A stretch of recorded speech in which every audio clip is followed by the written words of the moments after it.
So hello students, how are you all. Jai Hind. तो students, अभी आपके साथ में जो छोटा सा एक डिस्कशन करना चाह रहा हूँ, मैथमेटिक्स को कैसे स्टार्ट करें, है ना। क्योंकि ऐसा नहीं है कि आप पहले दिन से मैथमेटिक्स को मास्टर कर लेंगे। मैथमेटिक्स ही नहीं, कोई भी स्किल अगर आप डेवलप करना चाहते हैं तो एक दिन कभी भी नहीं लगता, धीरे धीरे प्रोसेस का हिस्सा होता है। पहले दिन से हम अगर एक अच्छा अप्रोच के साथ चीज़ों के साथ चलते हैं तो हम अच्छा कुछ कर पाते हैं।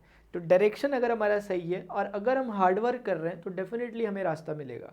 सिर्फ हार्ड वर्क से भी कभी कभी रास्ता नहीं मिलता, क्योंकि वो आपका डायरेक्शन लेस जब होता है तो फिर रिजल्ट हमेशा ज़ीरो रहता है। तो स्टार्ट कैसे करें? एक सिस्टमेटिक मैनर में आपको हमेशा स्टार्ट करना चाहिए। एक सिस्टम वाइज, एक स्ट्रक्चर वाइज आपको चीज़ों को पढ़ना चाहिए। मैथमेटिक्स के रिगार्डिंग कुछ बुलेट पॉइंट्स मैंने यहाँ पर लिखे हुए हैं, मैं आपको उन्हें एक्सप्लेन करना चाहता हूँ। ये टैग्स हैं। अंडरस्टैंड कॉन्सेप्ट फर्स्ट, ये बड़ी इंपॉर्टेंट बात है। हो सकता है आप किसी भी क्लास के स्टूडेंट हों, आप डिफरेंट बैकग्राउंड से रिलेटेड हो सकते हैं जो इस चीज़ को देख रहे हैं। कहने का मतलब है कि अलग अलग लेवल की मैथमेटिक्स आप पढ़ रहे हो सकते हैं, है ना। अलग अलग लेवल की कहने का मतलब मेरा ये नहीं है कि अब आप एक हायर लेवल की मैथमेटिक्स पढ़ रहे हैं तब आप ये सीख रहे हैं कि मैथमेटिक्स कैसे पढ़ें, तब तो आप ऑलरेडी डिजर्व करते हैं उस चीज़ को।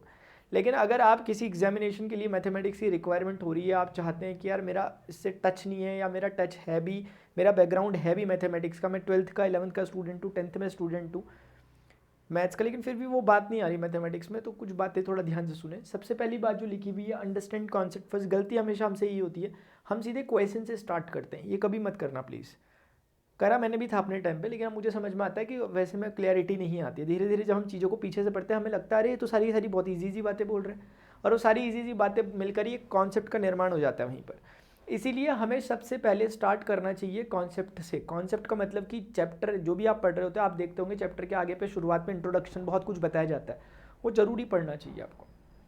इसी के लिए आपको टीचर्स अवेलेबल होते हैं, है ना। तो अगर टीचर्स भी डायरेक्ट क्वेश्चन करा रहे हैं तो उसमें भी मज़ा नहीं है फिर ना। तो कॉन्सेप्ट मतलब कि यार क्वेश्चन तो बात की बात हो गई, तो प्रैक्टिस हो गई, पहले मुद्दे की बात किया वो तो पढ़ लें, उसे कॉन्सेप्ट कहते हैं। दूसरी बात है इलस्ट्रेटिव एग्जांपल्स। जब आपने कॉन्सेप्ट डिस्कस कर लिए तो अब डायरेक्ट जंप नहीं करना। अब सीधे हमने कोई एक अच्छा खासा लेवल का क्वेश्चन उठा लिया और वो हमसे हो नहीं पा रहा, तो कैसे होगा, क्योंकि वो तो 2-3 कॉन्सेप्ट मिलके आ रहा है। तो हमें पहले एक कॉन्सेप्ट उस पर बेस्ड एग्जाम्पल, इलस्ट्रेटिव एग्जाम्पल्स हमें वहीं पर देखते हुए चलना है, ताकि कॉन्सेप्ट जो समझ में आया वो समझ में भी आ जाए कि इंप्लीमेंट करते कैसे हैं क्वेश्चन में। और वो कॉन्सेप्ट को 10 बार पढ़ के नहीं होगा, क्वेश्चन को देखना पड़ेगा कि इस कॉन्सेप्ट पर बेस्ड क्वेश्चन बनता कैसे। किसी कॉन्सेप्ट पे, एक ही कॉन्सेप्ट पे 5-10 तरह से क्वेश्चन बनाए जा सकते हैं। अगर आप वो देखते हुए चल रहे हो, इससे बेहतर कुछ नहीं हो सकता। इसलिए इलस्ट्रेटिव एग्जाम्पल्स का जरूर सहारा लिया करें। उसके बाद आपके पास जो भी प्रैक्टिस सेट या भी जो भी प्रैक्टिस एक्सरसाइज आपको दी रहती है, और कोशिश करें उसी बुक में जिसमें आपने एग्जाम्पल और एक कॉन्सेप्ट पढ़े, उसी बुक के क्वेश्चन से एक बार आप पहले शुरुआत में वहीं से ट्राई करें प्रैक्टिस सेट। और प्रैक्टिस क्वेश्चन करते समय होपलेस नहीं होना। मान लिया आपसे क्वेश्चन नहीं हो रहा, कोई दिक्कत नहीं है, सॉल्यूशन देखो, सॉल्यूशन देखकर अगर आंसर आ रहा है बहुत अच्छी बात है। सॉल्यूशन देखकर अगर आप सॉल्यूशन डाइजेस्टिबल है, बहुत बढ़िया बात है। क्योंकि जरूरी नहीं है कि अनसीन क्वेश्चन आएगा और हर बार आप कर दोगे। कई बार ऐसा होगा कि आपको सॉल्यूशन देख के अंडरस्टैंड करना पड़ेगा, अच्छा तो आपसे इसे सेट कर लेना है कि इस तरह क्वेश्चन ऐसे डील करना है। तो ये बात होती है। बोलना आसान है, अभी यहाँ से करना पड़ता है। बीच बीच में ऐसा भी होगा कि आप कर रहे होगे, नहीं आ रहा आंसर, नहीं है, स्ट्रगल करना पड़ेगा, वो बड़ा अच्छा साइन है। इसी से अगला पॉइंट आता है make some sign. Make some sign का मतलब क्या है? ये बेसिकली मैंने इसका मीनिंग मेरा ये है कि जब आप कोई क्वेश्चन कर रहे हो, मान लिया आपने यहाँ पे कोई इलस्ट्रेटेड एग्जांपल कर रहे हो, एक्सरसाइज क्वेश्चन कर रहे हो, कहीं पर आपको ऐसा क्वेश्चन लगा कि यार आपको मजा आ गया उसमें, आपने बोला यार ये तो मैंने सोचा ही नहीं था, ऐसा कैसे हो गया। ऐसे क्वेश्चन जिनमें आपको लगता है कि आगे फ्यूचर में भी आप फंस सकते हो, या आप अभी फंस गए, कॉन्सेप्ट आने के बावजूद भी आप उसमें फंसे हो, ऐसे क्वेश्चन को मार्क करना बनता है। इसके बहुत फायदे हैं। एक इंपॉर्टेंट फायदा यह है कि जब आपने उसे मार्क कर दिया तो वो हाईलाइट हो चुका है, जब भी आप उस चैप्टर में आओगे आपकी नज़र उस पर पड़ेगी और कॉन्सेप्ट अपने आप आपको रिकॉल हो जाएगा। दूसरी अच्छी बात यह है कि जब आप किसी एग्जामिनेशन जिसकी भी प्रिपरेशन कर रहे हो, उस एग्जामिनेशन के जब लास्ट 5 डेज 7 डेज का टाइम बचा होता है, उस समय इंसान फिर सारी बुक नहीं पढ़ता, फिर वो कुछ इंपॉर्टेंट क्वेश्चन करना चाहता है। और इंपॉर्टेंट क्वेश्चन वो कहाँ से ढूंढे उस समय। इससे बेहतर है कि अगर आपने पहले से उनमें साइन मार रखा हो, कोई स्टार का साइन या कुछ भी जो आपको पसंद होता होगा, वो आपने मार रखा है अगर, तो आप उसको एकदम हाईलाइट कर जाएगा क्वेश्चन। तो अगर एक बुक में मान लेते हैं 30 क्वेश्चंस भी हैं अगर एक चैप्टर में, एक किसी उसमें टॉपिक में, तो आपको 30 नहीं करने पड़ेंगे एग्जामिनेशन से पहले, क्योंकि बाकी तो आप कर लेते हो। जो क्वेश्चन आप नहीं कर पाते उन्होंने ऑलरेडी आपने मार्क कर रखा है। ज़्यादा से ज़्यादा कितने होंगे, 10-15, तो आपका ऑलमोस्ट 50% काम कम हो गया। तो ये बहुत अच्छा एक इफेक्टिव मैनर है अगर आप स्टार मार के चलते हो क्वेश्चन के दौरान। दूसरे से पूछ के क्या इंपॉर्टेंट है, वो इंपॉर्टेंट नहीं होता। उसके बाद अगली बात है प्रैक्टिस इज नाउ की टू सक्सेस। सुना तो हमने होगा ही कि practice makes a human perfect. हमें पता है, हमें ये भी पता है कि यार मैथमेटिक्स, जो दूर से लोग बोलते हैं मैथमेटिक्स को बोलते हैं यार मैथ्स ना प्रैक्टिस का गेम है बस। हाँ बात सही है, प्रैक्टिस है, सारी चीज़ें प्रैक्टिस का गेम है। आप गिटार बजा लो, प्रैक्टिस का गेम है ना, डांसिंग सिंगिंग सभी कुछ प्रैक्टिस का ही गेम है ना। खेलने वाले प्रैक्टिस ही करते रहते हैं, नेट प्रैक्टिस करते हैं, सारा गेम प्रैक्टिस का है कुल मिला के, कहने का मतलब है करत करत अभ्यास के जड़मति होते सुजाना। ठीक है, तो मैं ये कहना चाह रहा कि प्रैक्टिस किस पर, अब जो कुछ आपने पढ़ लिया इन्हीं पर प्रैक्टिस दोबारा से, इन्हीं पर। अब क्या होता है ना, कभी कभी हम बहुत ज़्यादा पढ़ लेते हैं, मतलब ज़रूरत नहीं है इतना ज़्यादा उसकी, पहले जितना पढ़ा वो उसको समेट नहीं रहे, इसलिए पहले जितना पढ़ लिया उसे समेटो, और समेटने का तरीका प्रैक्टिस, दोबारा इसमें साइकिल को रिपीट करो, फिर से concept, then illustrative examples, then question, फिर से यहाँ पर सिंबल जो बनाए हुए, ये इस साइकिल को 2-3 बार अगर आप कंप्लीट करते हो कैसे नहीं आएगा फिर आपको।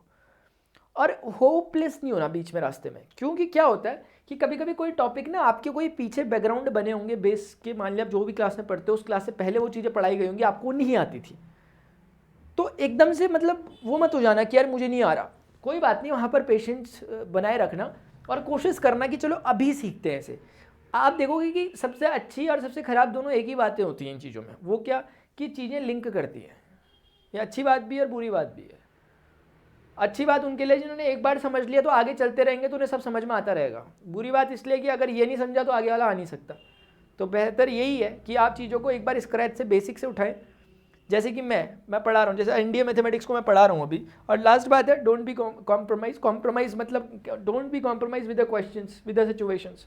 कोई क्वेश्चन थोड़ा हल्का सा भी टफ लग रहा है तो ये नहीं कि चलो इसे बाद में देख लेंगे, वही क्वेश्चन था जो पूरी कहानी घुमा देने वाला था आपकी पूरी चैप्टर की, आपने उसी को छोड़ दिया। तो कॉम्प्रोमाइज़ नहीं करना, सिचुएशन के साथ कॉम्प्रोमाइज़ नहीं करना, क्वेश्चन के साथ कॉम्प्रोमाइज़ नहीं करना, क्वेश्चन का आंसर अगर आया नहीं तो नींद नहीं आनी चाहिए अपने आप को, ये होना चाहिए, क्वेश्चन दिमाग में रात में सोते सोते चलना चाहिए, है ना, ये वाला फील रहना चाहिए। इस तरह की अगर बात रहेगी तो ठीक है, बढ़िया बात है। अब आपको ऐसे टीचर्स की भी ज़रूरत होगी जो कि आपको स्टार्टिंग से या स्क्रैच से चीज़ों को पढ़ा रहे हो, इसी के लिए मैंने कुछ किया है। अगर आप मैथमेटिक्स की तैयारी कर रहे हैं, पहले तो मैं आपको बता दूं, आप 11th-12th में होंगे, प्रणव पांडे यूट्यूब चैनल में जा सकते हैं, वहाँ पे मैंने सब कुछ पढ़ा के रख रखा, आप देख सकते हैं, एनसीईआरटी क्वेश्चन वगैरह सब कुछ करा रखे हैं, 10th के लिए भी मैंने पढ़ा रखा उसमें, 10th 11th 12th के लिए आप लोग देख सकते हैं।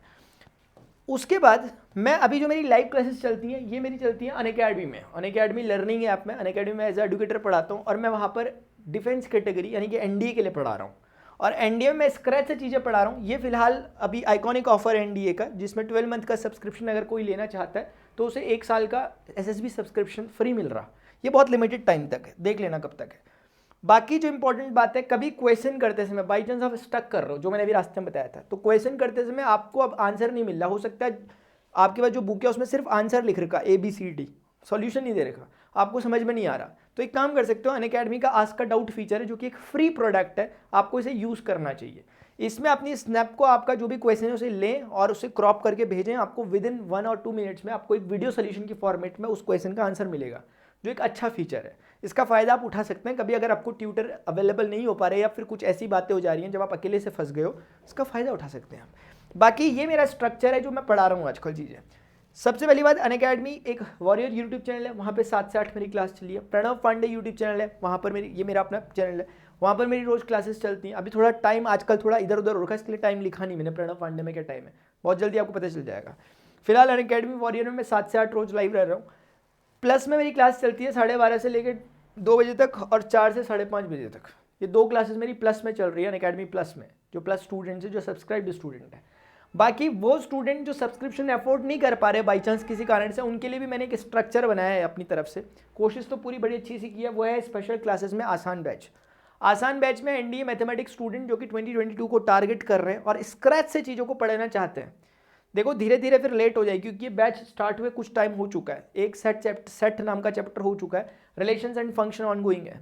तो आप देखो रिलेशन एंड फंक्शन जो चल रहा है, जो रिलेशन फंक्शन है और आगे भी होगा, उस चैप्टर को मैं करा रहा हूँ, और ऐसे करके ट्रिगोनोमेट्री ये करके फिर matrices determinant calculus 3D vector पता नहीं क्या क्या ये सब हमने करना है। लेकिन सबसे अच्छी बात जानते हो क्या है कि अभी हम स्क्रैच से पढ़े, मैंने आसान बैच का नाम रखा ऐसे ही नहीं रख दिया, इसका सिर्फ मतलब इतना है कि मैं आपको कोई पुरानी चीज़ आपको ना आती हो कोई दिक्कत की बात नहीं है, लेकिन जहाँ से मैं पढ़ाना स्टार्ट कर रहा हूँ अब वो सारी मेरी अभी टेंशन है, बाद में आपकी होने वाली है जब मैंने एक बार पढ़ा दिया। और इतनी गारंटी देता हूँ कि जब मेरे से सामने पढ़ोगे उस समय तक तो आप सेटिस्फाई बढ़िया से हो जाओगे। बाकी फिर थोड़ी आपकी प्रैक्टिस है और थोड़ी बहुत आपका पेशेंस है और थोड़ी बहुत आपका हार्ड वर्क है फिर, ठीक है। तो 2.5 से 3.5 पे अवेलेबल रहा करो, कंप्लीटली फ्री कोर्स है ये, बाई चांस रास्ते में कभी अनअकैडमी लर्निंग ऐप आपने डाउनलोड किया और आपको पता नहीं चल पा रहा, वो कोड मांग रहा है आपसे, तो घबराना मत। PRAN31 कोड को आप यूज़ कर सकते हो। प्राण, प्रणव है मेरा नाम, प्राण और 31, उस कोड को आप यूज़ करेंगे as a invite code, as a unlock code, ताकि आप फ्री क्लासेस को अनलॉक कर सकते हो। लाइव क्लासेस में रहा करो, उसका अलग ही मजा होता है ना। ये है वो मेरा कोड जिसकी मैं बात कर रहा हूँ, PRAN31। इसको आप एज अ अनलॉक कोड भी यूज़ कर सकते हैं और एज अ रेफरल कोड भी यूज़ कर सकते हैं if you are interested to get the subscription of Unacademy, है ना, so that you can get the 10% discount on your corresponding subscription। जो भी आप लेना चाहते हो उसमें आपको 10% का ऑफ मिलेगा। अदरवाइज फ्री प्रोडक्ट्स जैसे कि वो है आस्क अ डाउट फीचर है, मॉक टेस्ट है, या फिर आपके पास कोई क्विजेज होती हैं उनको आप ज्वाइन करना चाहते हैं, उन सभी में भी एज अ अनलॉक कोड आप PRAN31 को यूज़ कर सकते हैं। तो स्टूडेंट्स ये कुछ बातें हैं। तो हमारे जो आज के की पॉइंट्स थे उनको एक बार रख लेना संभाल के, क्योंकि ये इंपॉर्टेंट चीज़ है। ये देखो, ये अभी इससे पहले क्लास ही हुई थी असल में, है ना, ये है। तो ये है कुल मिलाकर, ठीक है। तो देख लिया आप सबने, इन चीज़ों को ध्यान रखना है यार, ठीक है ना। सबसे पहले हमें कॉन्सेप्ट समझना है, उस कॉन्सेप्ट से रिलेटेड एग्जाम्पल करना है, इधर उधर के नहीं करने। एग्जाम्पल एक बार कर लिए, उसके बाद क्वेश्चंस में स्विच करना है और लो टू हाई लेवल में जाना है, एकदम जंप नहीं मारनी, नीचे गिर जाओगे वरना। और उसके बाद फिर आपको एक सिंबल बनाते हुए चलने अपने आप के लिए कि यार ये क्वेश्चन टफ है, हार्ड है, ईजी है, क्या है, अपने आप के लिए, अपने लिए अंदाजा लग जाएगा। और लास्ट बात है फिर अपने साइकिल को रिपीट करना है। और बीच में होपलेस कभी नहीं होना, क्योंकि वो आपको चेक करने वाली चीज़ें होती है। और जो इसका की पॉइंट है वो ध्यान रखना है कि जो आप अभी पढ़ रहे हो ये आगे लिंक करेगा। तो अगर आप अभी नहीं पढ़ रहे तो आपको नुकसान हो सकता है, अगर आप पढ़ रहे हो तो बहुत दबा के फायदे हो जाएंगे। स्टूडेंट्स अभी के लिए इतना ही यार, मिलते हैं अपने नेक्स्ट सेशन में। Till then good bye, see you, take care, Jai Hind.